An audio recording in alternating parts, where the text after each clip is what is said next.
right? What a count. Well, if you watch Late Night with David Letterman, first the show, folks, now the book. Yeah. He and Merrill Markow have put out a very funny book based on the show, and he is also responsible for a special, and we're going to hold him responsible for it, too. This is going to air tomorrow night at 11:30, called David Letterman's Holiday Film Festival. Would you welcome David Letterman? All right. How about that?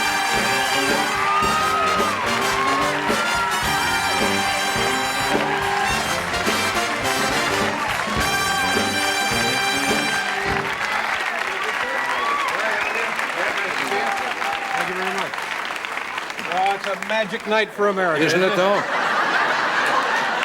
Sorry. Stick around, boys. We're not going to pay the band. Yeah. My golly, what a thrilling night for all of us. Oh, yeah. Did you have a nice Thanksgiving? Very nice, thank you.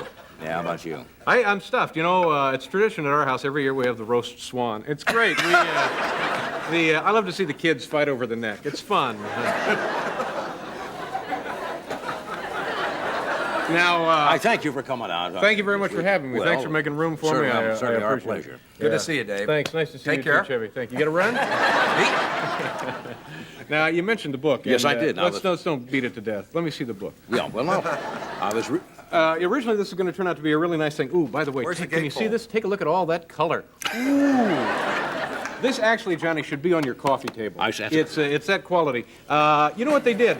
They printed 40,000 copies of this thing, and there are 3 pages of pictures without captions. Stooge Press put this out. It's a division of Goofball Publishing, and but you know, even the lowest publication gets captions with the pictures. Hustler magazine has captions. You know, here the twins show how they make friends in prison. Yeah, that's good. Okay. So we don't. Let me see that. No, I was...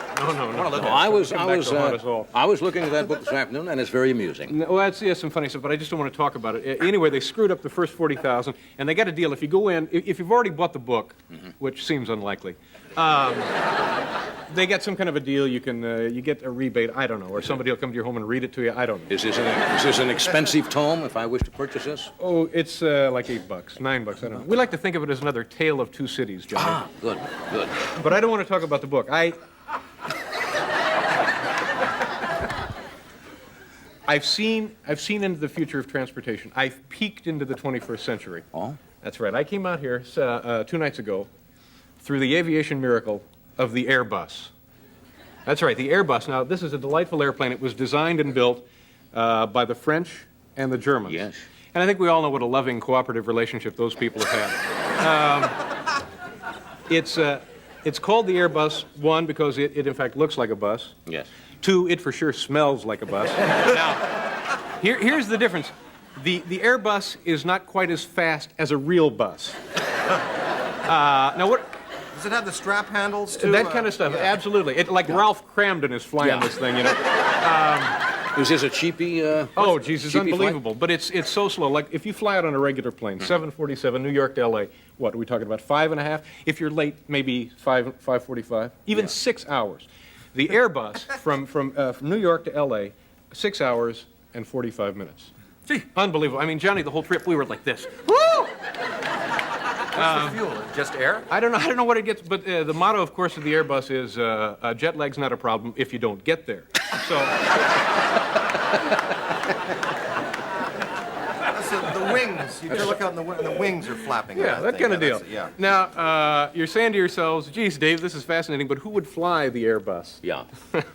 And I looked around, and my observation was they got a contract with the government for transfer of prisoners. 1, that would do it. 2, the other group flying it, people who can't afford trailways. Right. And 3 would be serial killers. Yeah. Now, so I'm sitting next Not to a pleasant trip. No, I'm sitting next to this yammering psychopath, and the guy keeps dozing off on my shoulder. And he wakes up long enough to tell me that very morning he had been released or paroled from prison. So I'm thinking, oh boy, I can hardly wait 7 hours on a plane with a guy who has a grudge against society, you know.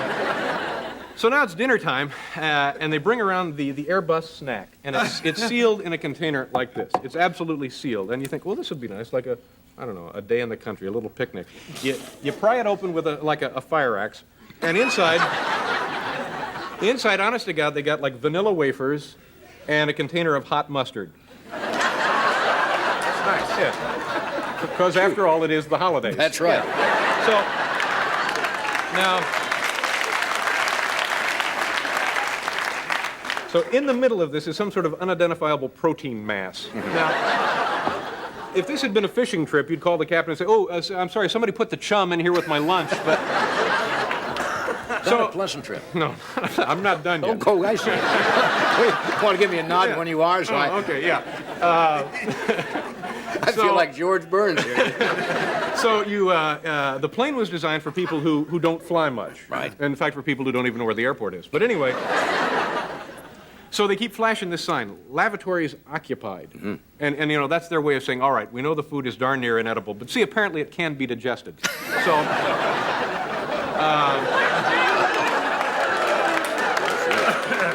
I'm getting close to booed. That's there. right. So you go into the lavatory, which, by the way, is sloped. The interior wall is sloped like the outside of the plane. So whatever you have to do in there is a hook shot.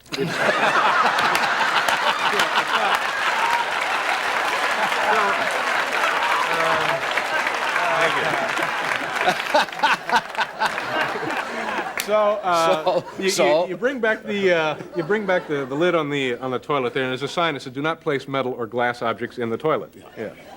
Which always ruins the trip for me. I like to go up there and wash a load of dishes if I can. The Airbus. Thank you. Absolutely a true That about story. wrap up the airline? We're done with the Airbus. We're done with the Airbus. Now look, let's do all that. Now, we haven't talked about this highly advertised special of yours tomorrow night. You know, I just wanted to take a few minutes here, John, to talk about NBC. First of all, this slogan. Originally, it was "Be There." NBC, be there. Okay, they're bringing a guy, head of promotion here at NBC, paid him at least $500,000. That's the truth. Well, he knew the guy. He was making about $500,000. He decides to change the slogan from "Be There" to "Let's all be there."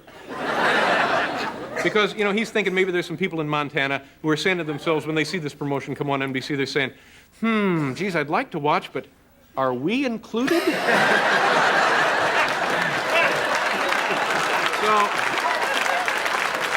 So let's No, NBC is looking for a very exclusive group of viewers. Not everyone is eligible. So this guy changes it to "Let's all be there." Now, the slogan really ought to be, you know, when in the old days when NBC wasn't doing that great, it was "NBC, we're easy to spell." And I thought that was good. Okay, so that now, last... Tell PBS we're coming after you. Yeah, that's right. So, what are we doing here? You better plug this. Oh, I got to get the special. Yes. Okay, so here's the deal. So 6 weeks ago, NBC comes to me and they say, "Don, are you still with the network?" I said, "Yes, I am." They said, we have an opening for a show November 30th, 11:30. Right. Would you like to do it? And we said, sure, we'd love to do it. We did a show. We got a lot of people to make movies, and they're going to come on and show their movies. It turned out pretty nicely. But the thing of it is, our lead-in, the last thing you'll see on NBC is Roger Mudd's American Almanac. Right. Now, you know, it's a great show, but the guy's not exactly Peter Allen. No. So, now here are the two segments you'll see. We got to go? We're going to be right back. Geez, I When you were rolling with the Airbus, you know, you got hot with the Airbus.